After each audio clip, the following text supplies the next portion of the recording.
This is lecture number 10 of electricity and magnetism 2. In this chapter, we will discuss about the sources of magnetic field. In previous chapter, we had discussed about the force, magnetic force, acting on a charged particle that is moving in the magnetic field.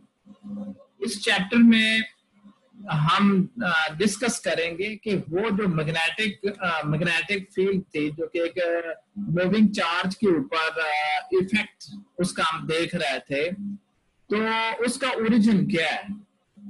हम start करेंगे Biot and सेवरेट law से। Biot and सेवरेट दो scientist थे जिन्होंने magnetic field किसी भी point के ऊपर कैलकुलेट की, और ये कैलकुलेशन जो थी उनके एक्सपेरिमेंटल रिजल्ट्स के ऊपर डिपेंड कर रही थी कि जिस तरह हम इलेक्ट्रिक फील्ड या इलेक्ट्रिक फोर्स कैलकुलेट करते थे, फर्स्ट ऑफ ऑल हम कैलकुलेट करते थे इलेक्ट्रिक फील्ड, फिर हम वहां से फिर इलेक्ट्रिक फोर्स या पोटेंशियल कैलकुलेट कर लेते होते थे।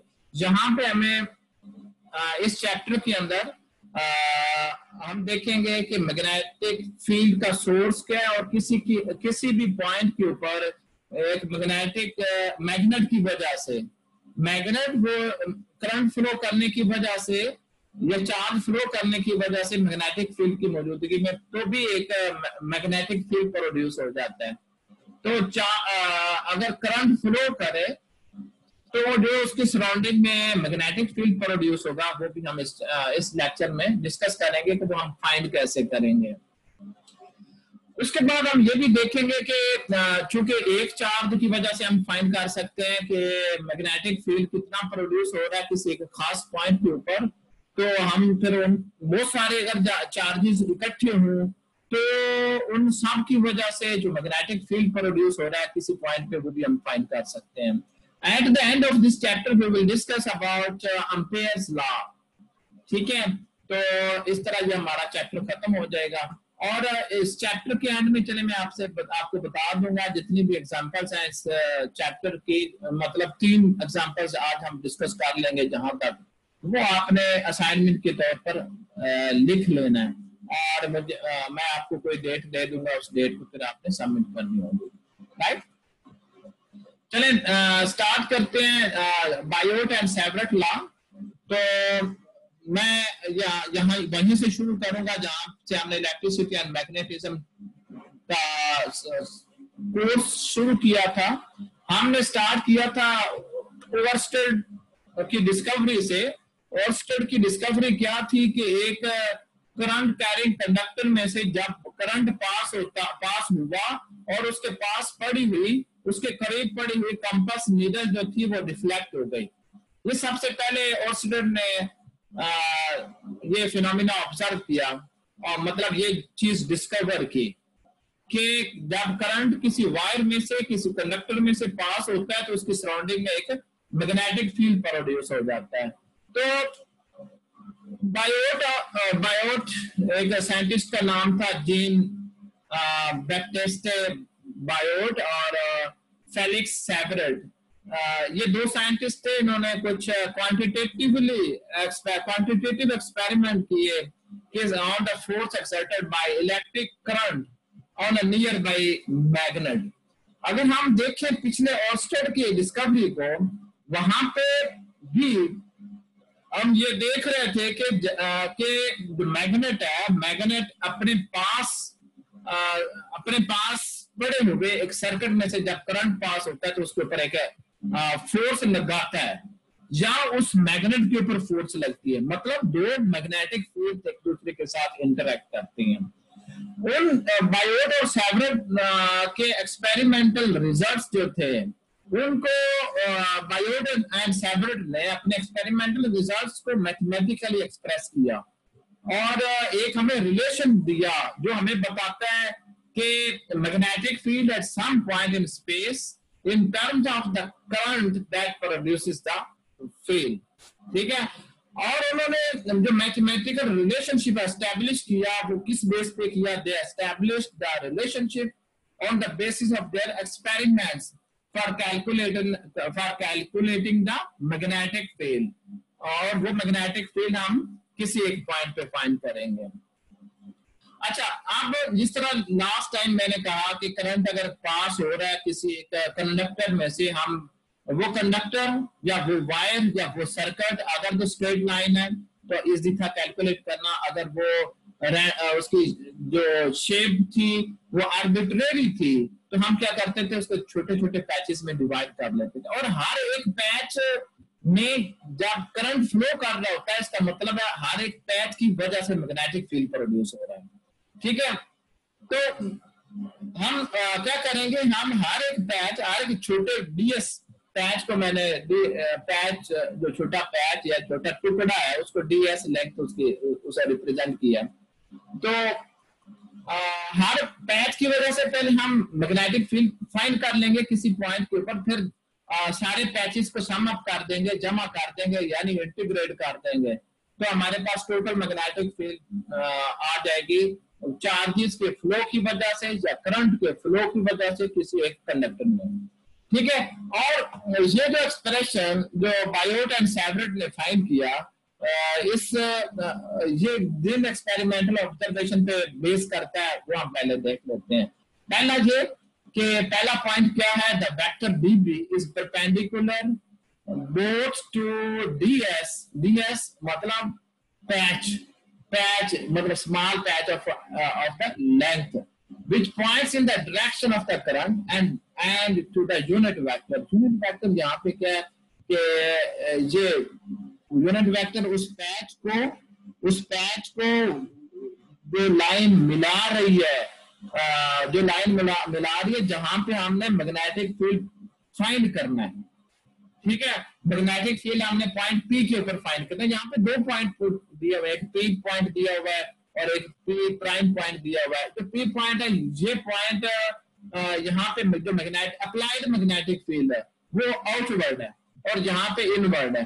ठीक है, हम पहले पी पॉइंट के लिए कैलकुलेट करेंगे, और सेकंड जो ऑब्जर्वेशन थी वो ये थी कि the magnitude of dB is inversely proportional to square of r, where r is the distance from ds to p। r कौन सा डिस्टेंस है, ये ds element of conductor to p, और यही डायरेक्शन इसकी होगी r यूनिट वेक्टर की भी, जो अभी हमने डिस्कस किया। The magnitude of dB is proportional to the current I and to the magnitude ds of the element ds। ठीक है, the last point, the magnitude of dB is proportional to sin of theta। ये sin of theta के proportional होगी, क्योंकि हमने last time जो force के लिए पढ़ा था, that relation also contained cross product between ds and magnetic field. जहां पे जो क्रॉस प्रोडक्ट है, क्योंकि ये एक्सपेरिमेंटल है, बायोट सेवरेट लॉ एक्सपेरिमेंटली एस्टैब्लिश किया गया, तो इसलिए इसकी डेरिवेशन नहीं हम करेंगे, बल्कि डेरिवेशन इसकी है ही नहीं, बल्कि ये जो एक्सपेरिमेंटल रिजल्ट्स थे, 4 एक्सपेरिमेंटल रिजल्ट्स ये जो ऊपर हमने डिस्कस किए हैं, इनकी बेस पे ये लॉ बनाया गया। ठीक है, तो हम ये बात कर रहे थे कि जो मैग्नेटिक फील्ड है ये बेस कर रही होगी किसके ऊपर, साइन थीटा के ऊपर। थीटा क्या एंगल, कौन सा एंगल है, जो कि डी एस और आर यूनिट वेक्टर के दरमियान में एंगल है। ठीक है, अच्छा बेटा मैं आपके क्वेश्चंस के आंसर बाद में करूंगा। These observations are summarized in the mathematical expression known as the Biot-Savart law।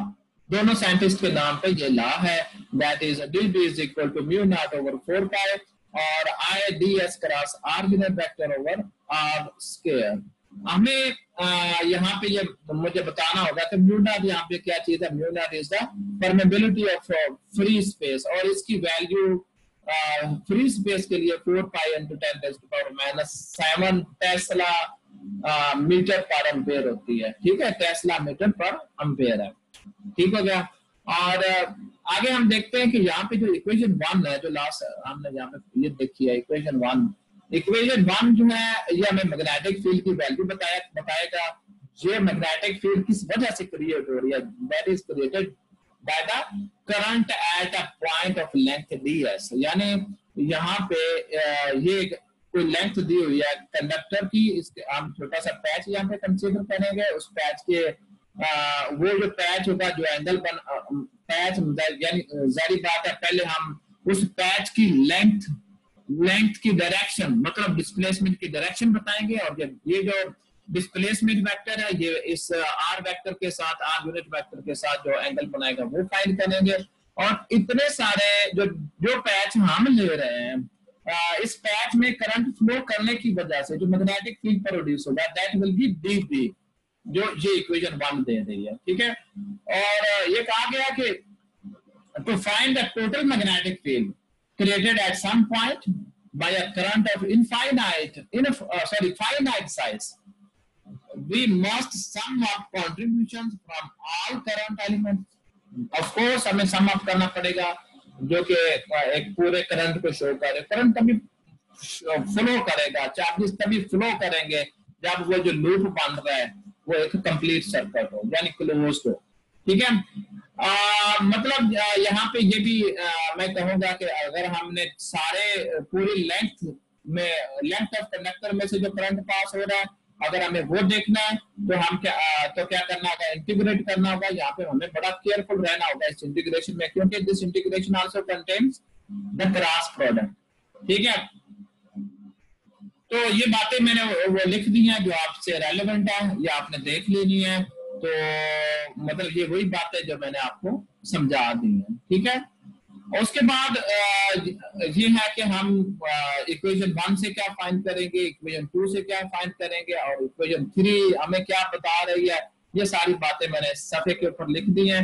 और हम अभी कंसीडर कर रहे थे इस फिगर के अंदर सिर्फ पॉइंट P, जहां पे हम मैग्नेटिक फील्ड फाइंड करना चाहे। अगर हम P प्राइम पे फाइंड करना चाहे तो भी हम यही फार्मूला यूज करते हुए हम मैग्नेटिक फील्ड की वैल्यू फाइंड कर सकते हैं, ठीक है।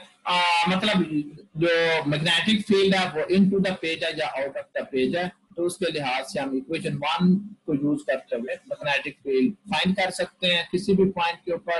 अगर हमें सारे पॉइंट्स के ऊपर फाइंड करना, then we have to sum up, I mean के we have to integrate over the total length, right.